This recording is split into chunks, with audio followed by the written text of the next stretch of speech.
Ibu yang tercinta, tadi sebelum misa Romo Yadi minta saya untuk berkhotbah. Ya, khotbah yang paling sulit adalah soal kematian, karena kan bukan pengalaman saya. Namun itu bagian iman saya. Sebagaimana dalam bacaan pertama, bahwa sebagai orang beriman kita tidak usah gelisah karena percaya pada Yesus yang bangkit, berarti juga kita yakin kita akan bangkit. Apa yang kemudian dikatakan oleh Santo Paulus juga dipertegas oleh Yesus dalam Injil hari ini. Tidak usah gelisah hatimu, percayalah kepadaku, sebab aku pergi ke rumah Bapa menyiapkan tempat bagimu. Dan kalau sudah tempat tersedia, aku akan datang dan membawa kamu, supaya di mana aku berada, kamu pun berada. Ini harapan dan kepastian iman. Lalu bagaimana Romo? Ya memang itulah panggilan kita. Harus pulang ke rumah Bapa, harus pulang ke rumah di mana Yesus telah menyiapkan. Jadi itu juga menjadi kepastian yang saya imani sampai hari ini, bahwa kita pun akan pulang. Romo Yadi mengatakan bahwa Pak Petrus dipanggil Tuhan usia 59 ya. Saya 59 lebih sedikit Romo Yadi. Berarti 59 pas.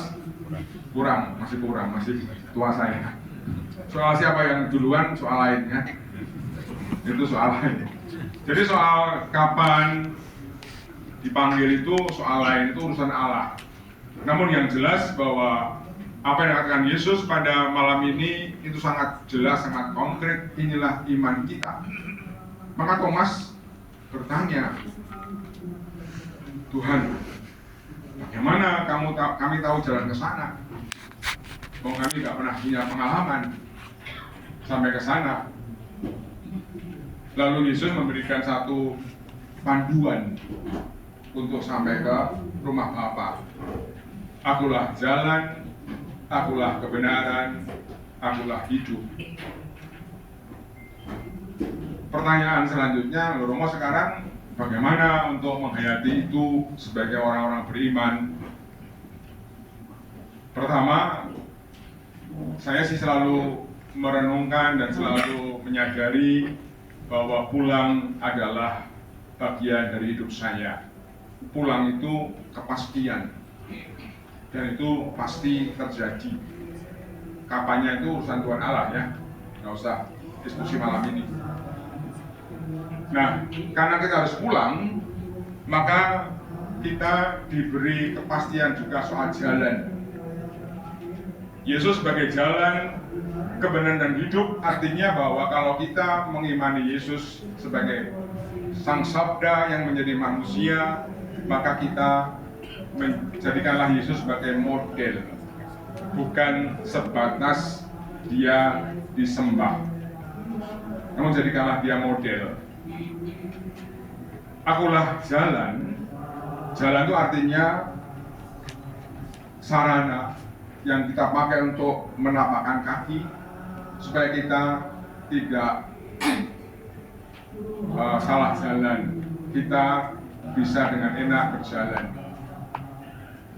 Dalam budaya Jawa ada istilah yang sangat bagus ya, yang mungkin nanti yang dari Jawa itu bisa terjemahkan Pak Roke yang Temanggung bisa terjemahkan dia, bahwa Yesus sebagai jalan itu artinya napak tilas podo dalam Gusti. Yesus sebagai jalan nanti kita harus menjadi orang yang menapaki, mengikuti tapak kaki Tuhan, sebagaimana yang kita imani dalam kitab suci. Ketika aku lapar, kamu beri aku makan. Ketika aku haus, kamu beri aku minum. Itu artinya bahwa kita mengikuti itulah jalan kebenaran. Kebenaran, kita ingin meletakkan Yesus sebagai nilai yang benar. Terlebih kita mau merayakan Paskah kan. Paskah itu kan satu kepastian bahwa ketika kita menjalankan atau hidup dalam kebenaran akan mengalami kebangkitan. Meskipun kebenaran itu harus melalui peristiwa-peristiwa yang disebut dengan salib. Salib itu bukan penderitaan. Salib itu satu keputusan di mana saya menjadi orang yang benar meskipun kehilangan kenyamanan, ya, kehilangan kemapanan, kehilangan mungkin keuntungan-keuntungan materi. Itulah kebenaran. Maka Yesus ketika mengalami sebuah peristiwa yang sangat krusial, dalam peristiwa Getsemani dia mengatakan, "Bapa, kalau boleh piala ini berlalu, tapi jangan karena kehendakku, melainkan kehendakmu lah yang terjadi." Kebenaran adalah berjuang melakukan kehendak Allah dalam hidup kita, meskipun harus lewat salib. Saya percaya karena Yesus mampu untuk melewati salib, maka Yesus mengalami kebangkitan. Kalau kita tidak pernah mau dan tidak pernah berani melewati salib, nggak pernah akan mengerti arti sebuah kemenangan, sebuah kebangkitan. Sama dengan orang yang tidak pernah akan mengalami indahnya panorama penanjakan Bromo kalau nggak pernah berani dingin-dingin berjalan ke puncak dan ke penanjakan satu, ya. Jangan-jangan halusinasi, ya. Kebenaran bukan halusinasi, bukan seakan-akan, namun sebuah kepastian bahwa saya berjuang sebagai orang Katolik meskipun harus berjuang melalui salib dan sebagainya. Dan itulah hidup. Hidup orang Katolik adalah hidup seperti Yesus. Jadi kita nggak boleh berhenti pada menyembah, ya. Kita bukan penonton. Tidak boleh kita hanya bertepuk tangan untuk Yesus. Percuma. Yesus nggak ditepuk tangan, Yesus nggak disembah pun mulia. Dia datang untuk kita supaya kita memiliki hidup.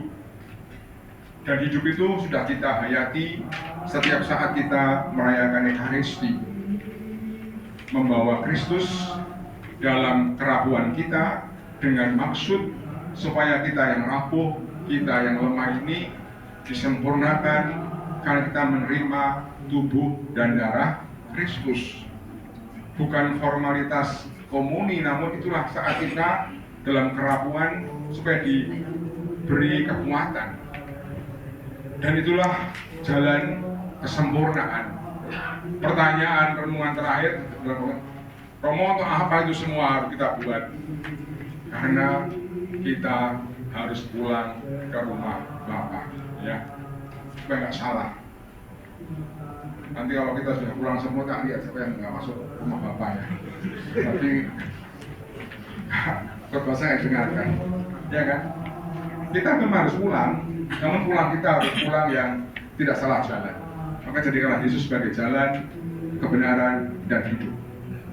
Dan hidup itu sudah kita hidupi lewat Ekaristi. Saya bersyukur dalam Ekaristi itu, dalam kerapuhan dan kelemahan saya boleh membawa Sang Kristus dengan maksud supaya kerapuhan saya, kelemahan saya itu diperbaharui, disempurnakan, selalu diupayakan supaya Kristus yang saya bawa itu semakin layak dalam kelemahan saya, sehingga saya boleh diubah,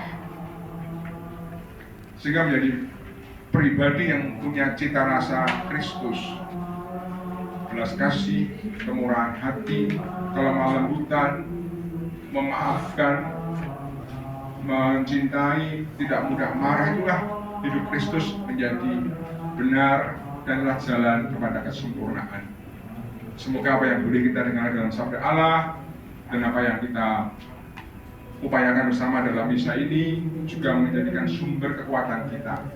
Kita harus pulang ke rumah Bapa membawa berkat dan rahmat. Menutup renungan saya ingin mengatakan demikian.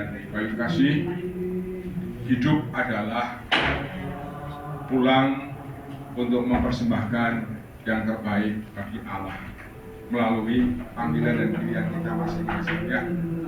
Saya Romo Yadi sebagai pastor juga dengan caranya, Bapak Ibu sebagai suami dengan caranya. Kita dipanggil dengan cara masing-masing. Yang paling penting kita mempersembahkan yang terbaik bagi Allah. Itulah cara kita pulang dan masuk dalam kemuliaan para kudus. Tuhan memberkati.